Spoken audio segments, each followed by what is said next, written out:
T20 ప్రపంచ cup 2026 అసలైన మజా మొదలైంది.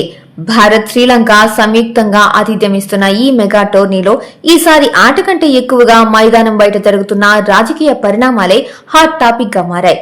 అయితే మైదానంలో మాత్రం టీమిండియా తిరుగులేని ఫేవరెట్ గా కనిపిస్తోంది. సూర్యకుమార్ యాదవ్ సారథ్యంలోని భారత జట్టును ఢీకొట్టడం ఏ జట్టుకైనా సవాలే. కానీ టైటిల్ రేసులో భారత్ కు చెక్ పెట్టేందుకు మరో 3-4 జట్లు కూడా అంతే బలంగా కనిపిస్తున్నాయి. ఈ ప్రపంచ కప్ లో భారత జట్టు అత్యంత పటిష్టంగా కనిపిస్తోంది. సూర్యకుమార్ యాదవ్ కెప్టెన్సీలో టీమిండియా బ్యాటింగ్ బౌలింగ్ విభాగంలో సమతూకంగా ఉంది. ముఖ్యంగా భారత్, శ్రీలంక పిచ్లపై మన స్పిన్నర్లు మాయ చేసే అవకాశం ఉంది. పాకిస్తాన్ వంటి జట్లు చిన్న జట్ల మీద గెలవడానికే ఆపసోపాలు పడుతున్న తరుణంలో టీమిండియా మాత్రం ప్రయోగాలు చేస్తూనే విజయాలు సాధిస్తోంది.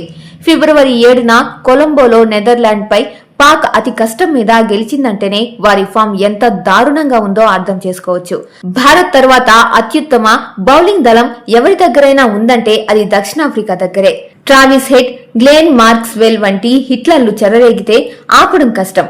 ఇక శ్రీలంక జట్టుకు హోమ్ అడ్వాంటేజ్ పెద్ద ప్లస్ పాయింట్. వానిందు హసరంగా, మహేష్ దీక్షానా వంటి స్పిన్నర్లు మన పిచ్లపై బ్యాటర్లను ముప్పు తిప్పలు పెట్టగలరు.